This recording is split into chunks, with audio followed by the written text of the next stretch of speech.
Hello everyone, welcome to IAS point. आज हम लोग यहाँ पे बात करने वाले हैं types of amendments. Right, so हमने कल क्या देखा था।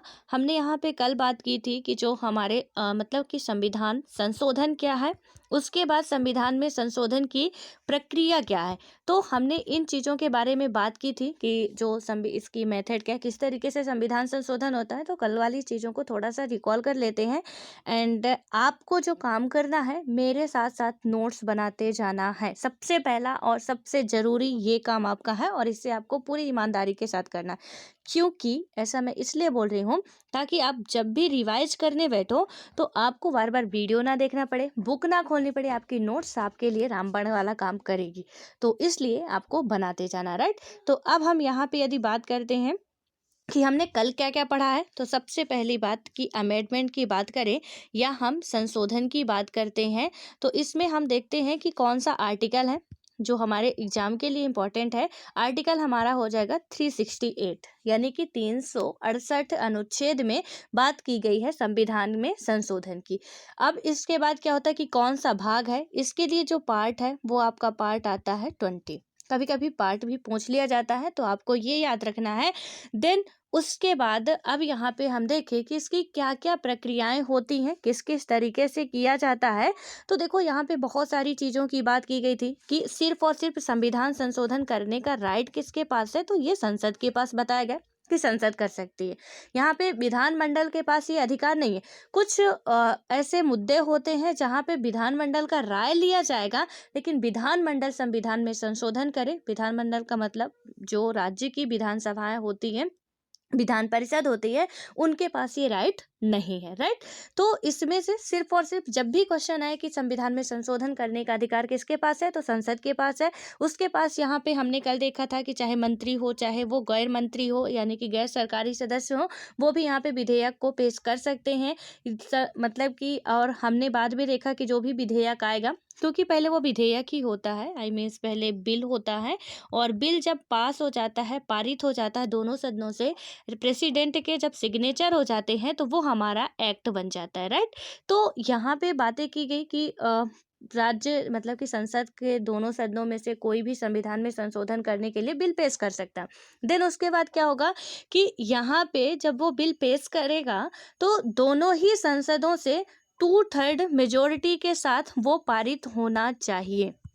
जैसे कि मैंने आपको बताया कि राज्यसभा की जितनी संख्या है उसका 2/3 और लोकसभा की जितनी संख्या है उसका 2/3 मेंबर्स के साथ पास होना चाहिए। नहीं पास होता है तो राष्ट्रपति महोदय इसमें संयुक्त बैठक ना करा सकेंगे, नहीं करा सकते हैं।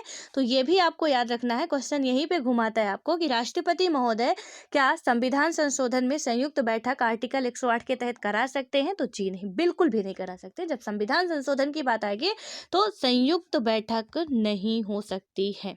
राइट, अब आता है उसके बाद, इसके बाद हमने देखा था कि और किस प्रक्रिया से यहाँ पे संविधान में संशोधन होगा। तो ये विशेष, जब भी संविधान में संशोधन होगा तो विशेष बहुमत के साथ ही होगा, या कि यहाँ पे जब उसमें ये होता है साधारण बहुमत के साथ संविधान में संशोधन। देखेंगे अभी कि 3 तरीके से होता है, लेकिन ज़्यादा विशेष बहुमत से ही होता है। जब कभी संघीय व्यवस्था की मामला आएगा, तो वहाँ पे आधे राज्यों को भी यहाँ पे विधानसभा उनकी शामिल कर लिया जाता है, उनसे राय मशवरा ले लिया जाता है। और जब फाइनली ये सारी चीज़ें बन के तैयार हो जाती हैं, तो राष्ट्रपति के पास क्या किया जाता है, सिग्नेचर के लिए भेजा जाता है प्रेसिडेंट के पास। अब उनके पास ये पावर नहीं होता कि वो इसे लौटा दे, पुनर्विचार के लिए भेज दें या अपने पास रख लें। कतई नहीं, उनके पास वीटो पावर भी है, बट उसका भी इस्तेमाल ना कर सकते वो। तो यहाँ पे क्या होगा कि प्रेसिडेंट को उस पे हस्ताक्षर करना ही होगा। यहाँ पे कोई दूसरा रास्ता नहीं बचता है कि प्रेसिडेंट आनाकानी करे। और जैसे ही उन्होंने हस्ताक्षर किया, वो बिल जो था वो अब बन गया एक्ट, यानी कि अब वो बन गया अधिनियम। अब उसे नहीं टाल सकते। आई होप कि कल की इतनी बातें आपको समझ में आई होंगी। आज हम बात करेंगे यहाँ पे अब कि ये कितने तरीके से हो सकता है, यानी कि इसके कितने प्रकार हैं, किस आधार पे हो सकता है, हमने अभी ये देखा। राइट, अब हम देखेंगे कि किस प्रकार के ये हैं, कितने प्रकार के हैं। तो देखिए, जो हमारा अनुच्छेद है यानी कि आर्टिकल 368 है, वो क्या कराता है कि provide for 2 types of amendments. यानी कि 2 प्रकार के संशोधनों की व्यवस्था करता है। वो कौन कौन से होते हैं? तो एक आपका होगा कि संसद के जो स्पेशल मेजोरिटी होती है पार्लियामेंट की, उससे होगा, या तो यहाँ पे देखिए स्पेशल मेजोरिटी का मतलब क्या हुआ, विशेष बहुमत से होता है। और यहाँ पे क्या होता है कि इसमें जो हमारा राज्य होते हैं उनके आधे राज्यों द्वारा साधारण बहुमत के माध्यम से संस्तुति द्वारा होता है। लेकिन यहाँ पे क्या होता है कि कुछ अन्य अनुच्छेद जो होते हैं वो संसद के साधारण बहुमत से ही संविधान के कुछ उपबंध संशोधित हो सकते हैं। तो एक तो स्पेशल वाला हो गया, जहाँ पे क्या होगा कि आधे राज्य भी शामिल होते हैं, कुछ साधारण से ही हो जाता है। तो मतलब जरूरी नहीं कि अमेंडमेंट नंबर ही दिया जाए, ऐसे ही साधारण बहुमत से 2/3 की भी जरूरत ना होती यहाँ पे। तो 2 तरीके से हो सकता है, जो हमारा अनुच्छेद 368 कहता है। अब यहाँ पे क्या हुआ कि ये जो बहुमत है प्रत्येक सदन में उपस्थित एवं मतदान यानी कि साधारण विधायी प्रक्रिया द्वारा होता है। और यहाँ पे यदि हम देखें तो अनुच्छेद 368 के तहत उद्देश्यों के तहत यहाँ पे क्या होता है कि जो संशोधन होता है तो इसमें उद्देश्यों के तहत नहीं होते। मतलब क्या, जैसे अभी मैंने बताया ना कि जब साधारण बहुमत होगा तो यानी कि साधारण रूप से हम विशेष बहुमत से तो कर ही रहे हैं, जब साधारण बहुमत से करेंगे तो जो हम अमेंडमेंट नंबर वगैरह देते हैं वो कुछ नहीं मिलता है, बस साधारण बहुमत से पारित हो जाता है। उसके लिए ऐसी कोई बात नहीं होती है। तो यहाँ पे यही बताया गया है कि उसमें कोई ऐसा मतलब ये नहीं कि संशोधन नंबर वगैरह दिया जाएगा। अब आता है कि जो हमारा संविधान है ये 3 प्रकार के संशोधन की बात करता है, यानी कि संविधान में संशोधन 3 प्रकार से हो सकते हैं। अभी आपको लग रहा होगा कि ये साधारण बहुमत, विशेष बहुमत, ये है क्या चीज़? तो देखिए यहाँ पे क्या होता है कि एक तो सिंपल मेजोरिटी ऑफ पार्लियामेंट, यानी कि जो पहला इसका है कि संसद के साधारण बहुमत द्वारा संशोधन, कि amendment by simple majority of the parliament. तो हमारा ये जो संशोधन है संसद की साधारण बहुमत द्वारा होगा, राइट। नेक्स्ट आपका कहता है कि संसद के विशेष बहुमत द्वारा। समझिएगा इसको कि एक तो हमारी सिंपल मेजोरिटी हो गई, एक हो गई स्पेशल मेजोरिटी, कहाँ की, पार्लियामेंट की। याद रखिएगा कि संविधान में संशोधन करने का अधिकार सिर्फ और सिर्फ हमारे देश के पार्लियामेंट को है, दैट मीन्स संसद को है, और विधानमंडल को ना है। इसको आपको बिल्कुल गांठ बांध लेनी है।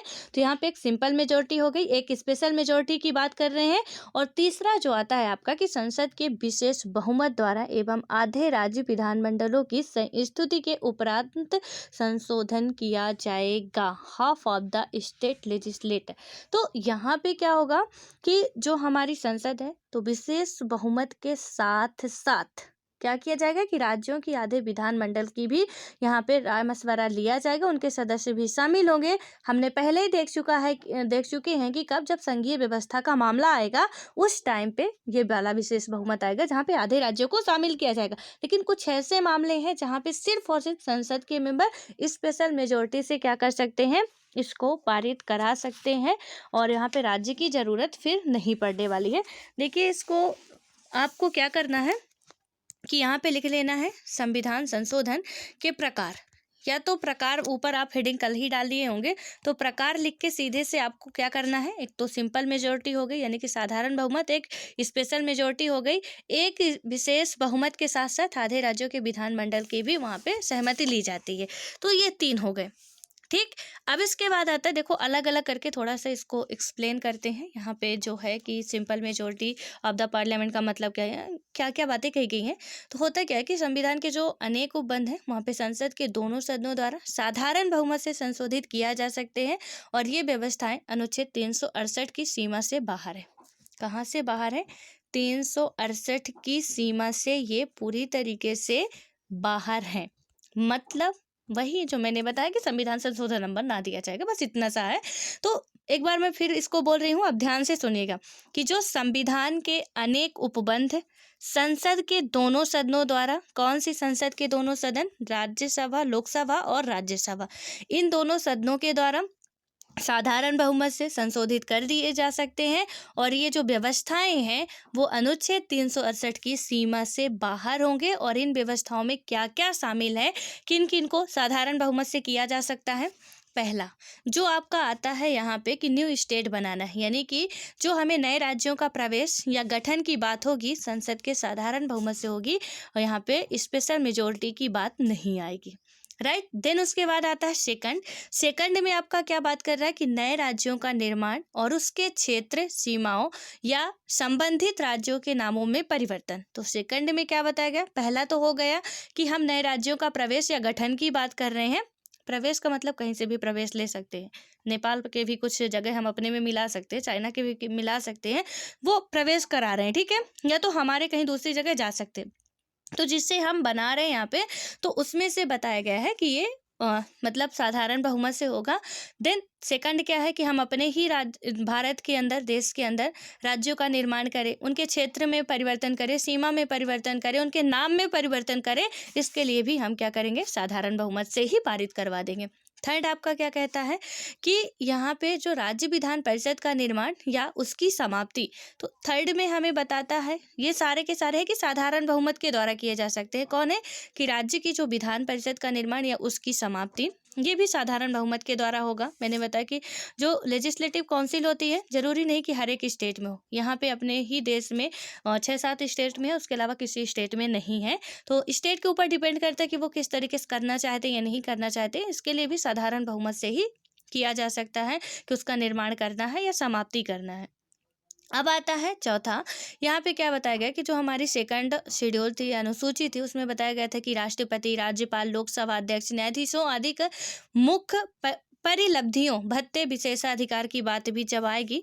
देखो अभी जितने भी ये लोग हैं, जितना हमने अभी पढ़ा कि जो प्रेसिडेंट है, वाइस प्रेसिडेंट है, यहाँ पे आपके लोकसभा अध्यक्ष हो गए, न्यायाधीश हो, देखिए ये जो शब्द लिखे होते हैं, प्लीज इन पे गौर फरमाया करिए कि कौन कौन से लिखे हैं, क्योंकि ये जो लिखे होते हैं किताबों में वो अक्षर सह सत्य होते हैं और उन पे ही ध्यान दिया करिए। तो जो हमारी सेकंड शेड्यूल है, इसमें कौन कौन से बताया गया है, जैसे प्रेसिडेंट हो गए आपका, जो यहाँ पे हमारे अलाउंस होते हैं, भत्ते होते हैं, तो इनके बारे में, जैसे इनका पेमेंट बढ़ाना है, इनका जो भी इनको विशेषाधिकार मिल रहे हैं उसको बढ़ाना है, तो किसको किसको बताया गया, यहाँ पे राष्ट्रपति हो गए, राज्यपाल हो गए, लोकसभा अध्यक्ष हो गए और न्यायाधीश। अभी यहाँ पे पीएम सीएम की बात नहीं आई है, तो गौर रखना है, ध्यान देना है यहाँ पे कि जब इनके पेमेंट बढ़ाने की बात आएगी, किनके, राष्ट्रपति, राज्यपाल, लोकसभा अध्यक्ष, न्यायाधीश, यानी कि चाहे सुप्रीम कोर्ट के न्यायाधीश हो या हाई कोर्ट के न्यायाधीश हो, जब इनकी पेमेंट बढ़ेगी तो क्या होगा कि साधारण बहुमत से ही ये उनका जो भत्ता है, उनके अधिकार है, वो सब कुछ साधारण बहुमत से, सिंपल मेजोरिटी से पास होंगे।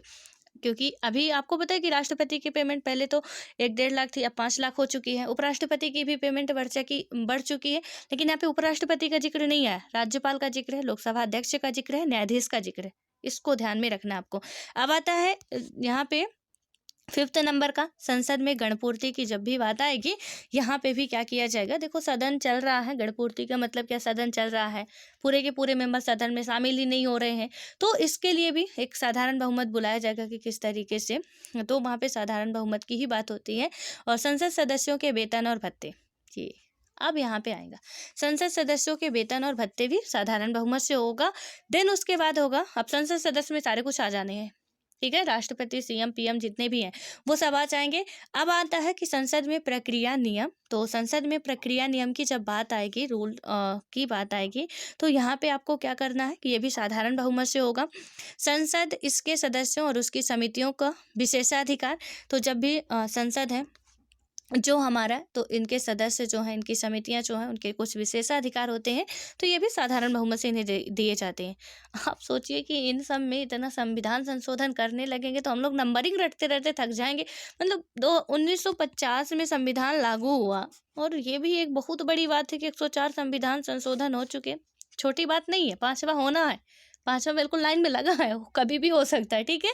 तो यहाँ पे अब ऐसे हो रहा, और इनका भी दिया जाता तो क्या हाल होता, हम लोग तो पढ़ते पढ़ते ही पता नहीं कहाँ चले जाते। इसलिए थोड़ा इसे याद रखिएगा कि इनका कोई मतलब नंबरिंग नहीं होता, जब मन करे कर लेते हैं। अब आया यहाँ पे कि संसद में अंग्रेजी भाषा का प्रयोग, संसद में जो है, तो हमारे use of English language in parliament, तो इसका भी जो संसद में, पार्लियामेंट में प्रयोग किया गया है, यूज किया गया है, वो मतलब साधारण बहुमत के द्वारा ही कि भाई ठीक है कर सकते हो। ये भी कुछ टाइम पीरियड के लिए था, लेकिन अब बढ़ा दिया गया, जैसे आरक्षण था 10 साल के लिए, अब हर 10 साल बाद बढ़ा दिया जाता है 10 साल के लिए, काम खत्म।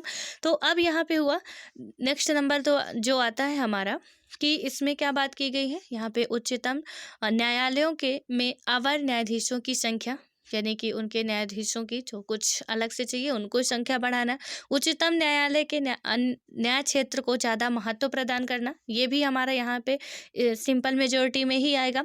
राज्य भाषा का प्रयोग, ये भी सिंपल मेजोरिटी में आएगा। नागरिकता की प्राप्ति या समाप्ति, ओ माय गॉड, मतलब क्वेश्चन ना, देखो यूपीएससी जो है अदर एग्जाम वालों के लिए ये सब कुछ ना आने वाला है, वो मतलब ना भी पढ़े तो अच्छा नहीं होगा, लेकिन जो यूपीएससी वाले हैं और सीडीएस वाले हैं, जो एनडीए वाले हैं, उन सब के लिए तो ये बहुत बड़ा मतलब हो जाता है कि यहाँ पे आपको ये पढ़ना ही पड़ेगा। क्वेश्चन यहीं पे घुमाते हैं कि भाई ऐसा ऐसा क्या है।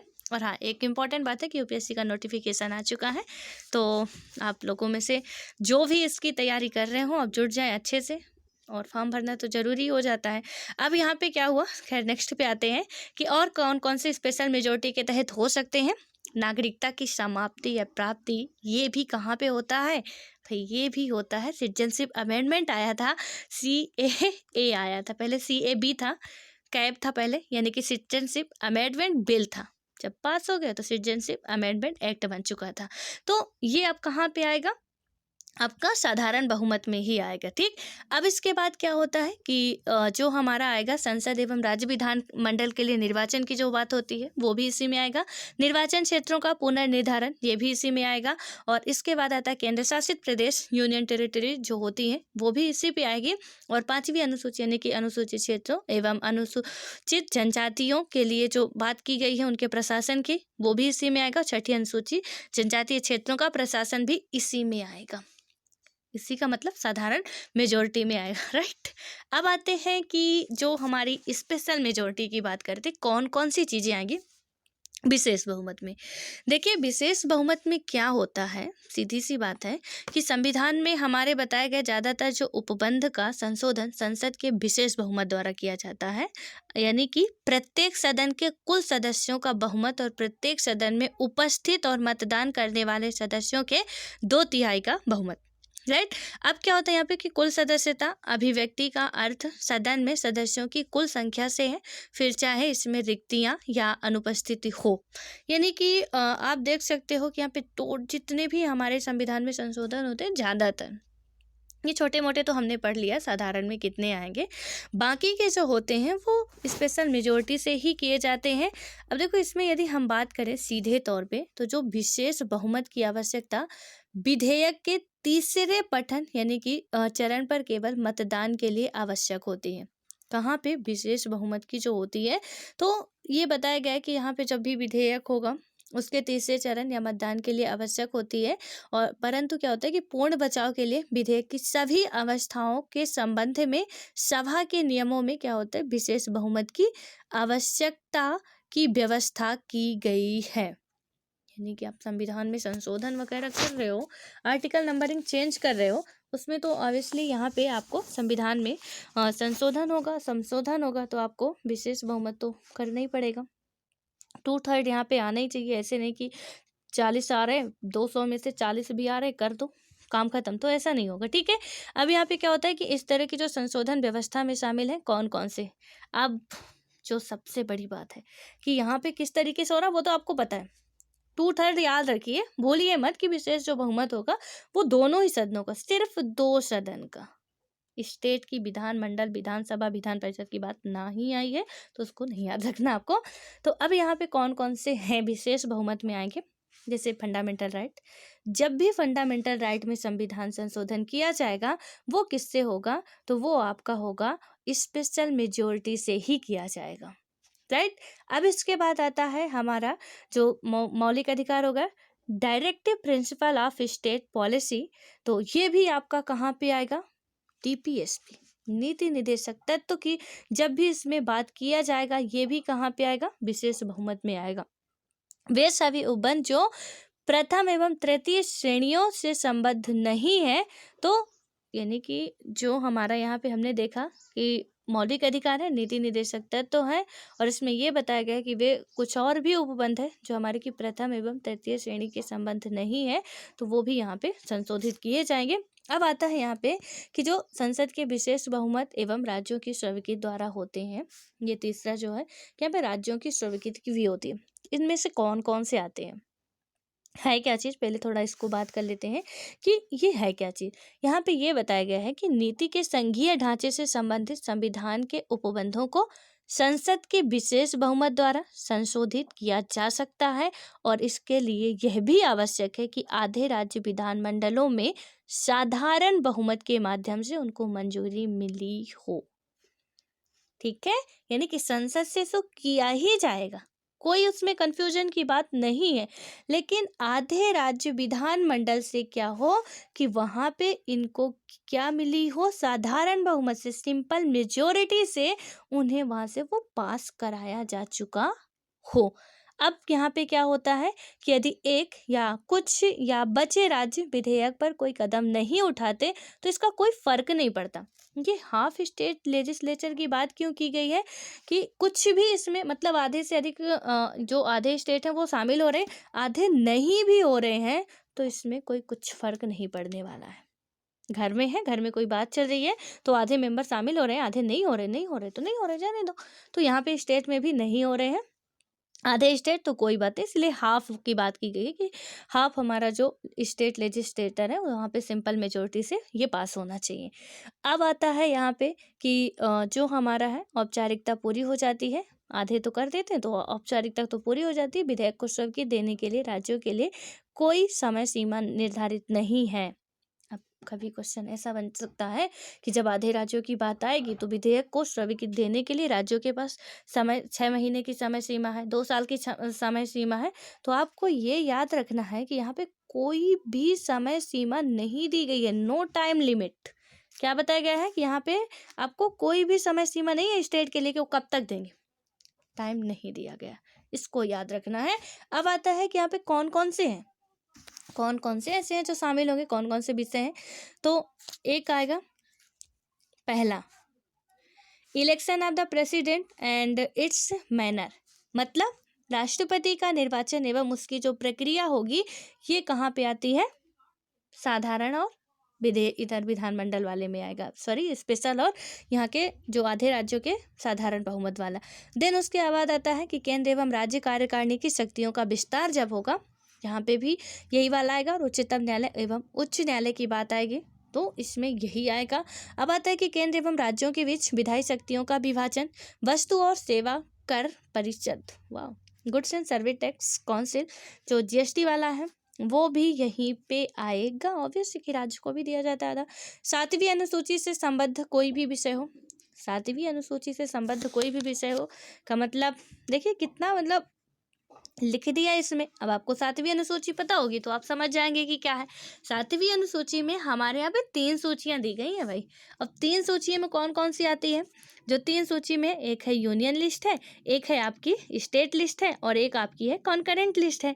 तो ये तीनों ही यूनियन का, स्टेट का और कॉन्करेंट का क्वेश्चन कैसे बनेगा, आपको तो दे दिया कि 7वीं अनुसूची का कोई भी विषय हो, यहाँ पे जो हमारा है कि संसद के विशेष बहुमत एवं राज्यों की स्वीकृति द्वारा होगा, लेकिन संशोधन होगा यहाँ पे। लेकिन अब आपको पता है कि यार मतलब संघ सूची तो नहीं दिया था ना, हाँ राज्य सूची, उसमें राज्य की बात आई थी, ये संवर्ती सूची नहीं होगा। तो ध्यान रखिएगा, आँख कान नाक खोल के सुनिएगा कि यहाँ पे 7वीं अनुसूची लिखा गया, ना कि कौन सी संघ सूची, राज्य सूची, संवर्ती सूची नहीं, तीनों ही इसमें आएंगे। जब भिन्न में संशोधन होगा ये तीनों ही आएंगे। अब आता है वहाँ पे नेक्स्ट आता है कि संसद के राज्यों के प्रतिनिधित्व जो है। अब उसके बाद आता है कि संविधान का संशोधन करने की संसद की शक्ति और इसके लिए प्रक्रिया अनुच्छेद 368 स्वयं है। तो इसके लिए जो यहाँ पे आप देख रहे हो कि संशोधन करने, संसद की शक्ति और इसके लिए जो प्रक्रिया वगैरह है वो आर्टिकल 368 ही कहता है। बस इतनी सी बातें आपको इसमें याद रखनी है। कौन कौन सी बातें याद रखनी है, एक बार फिर रिकॉल कर देती हूँ ताकि आपको अच्छे तरीके से कंठस्थ हो जाए। कंठस्थ का मतलब कि गले में बैठ जाए। अब इसमें क्या क्या है, कितने प्रकार से होते हैं, आपके कितने प्रकार से हो जाएंगे, 3 प्रकार का हो जाएगा। एक सिंपल मेजोरिटी, एक आ जाएगा स्पेशल मेजोरिटी, एक आता है कि विशेष बहुमत के साथ साथ राज्यों की स्वीकृत। इन तीनों में कौन कौन से विषय आएंगे हमने देख लिए हैं कि कौन कौन से विषय आएंगे। विशेष बहुमत में कौन आता है, जहाँ पे लोकसभा और राज्यसभा सिर्फ संशोधन कर सकती है, वो है आपका डीपीएसपी और फंडामेंटल राइट है, राइट। उसके बाद यानी कि अब जो हमारे तीसरे में नहीं होगा, जो पहले में नहीं होगा, वो भी चीज़ें जो बची कुची होंगी वो विशेष बहुमत में डाल देना आप। लेकिन हमने देख लिया कि राष्ट्रपति के वेतन भत्ते या संसद के वेतन भत्तों की बात कहाँ पे आएगी, जस्ट मैंने अभी बताया, कमेंट करके बताइए कि कहाँ पे आएगी। और राष्ट्रपति की निर्वाचन प्रक्रिया की कौन से मतलब कि किस प्रकार के संविधान संशोधन द्वारा होगा, तो अलग अलग है दोनों का। संसद के सदस्यों का वेतन भत्ता हो गया, मतलब कि उनका किस तरीके से होगा। राष्ट्रपति, राज्यपाल, न्यायाधीश, उनके वेतन भत्तों की बात की गई है, कहाँ पे किस बहुमत के द्वारा होते हैं, कौन से जो संविधान संशोधन के कौन से प्रकार का होता है यहाँ पे, तो इसको आप लोग बताना, क्योंकि कर चुके हैं जस्ट अभी के। जीएसटी कौन से में आ गया, तो अभी तो देख ही रहे हैं कि राज्यों भी इसमें शामिल किया जाएगा। 7वीं अनुसूची की बात करें तो उसमें तीनों आ जाएंगे। खैर, आई होप कि आपको ये सब कुछ समझ में आ चुका होगा। समझ में आ चुका है तो अच्छी बात है, नहीं समझ में आया है तो 1 से 2 बार, 3 बार, 4 बार वीडियो देखिए और समझने की कोशिश कीजिए, क्योंकि this topic is very important आपके एग्जाम पॉइंट ऑफ व्यू से, ऐसे नहीं, ठीक है, और आपकी जानकारी के लिए भी बहुत इंपॉर्टेंट है। एंड ये जो टॉपिक है मेंस पॉइंट ऑफ व्यू से भी बहुत इंपॉर्टेंट है, तो प्लीज़ टॉपिक को बेहतर तरीके से समझिए। 2 पार्ट है इसके, दोनों पार्ट को 1 बार, 2 बार, 3 बार देखिए और कॉन्सेप्ट को समझिए। कॉन्सेप्ट समझेंगे तो क्वेश्चन तो हलवा है, कुछ भी आएगा हम कर ले जाएंगे।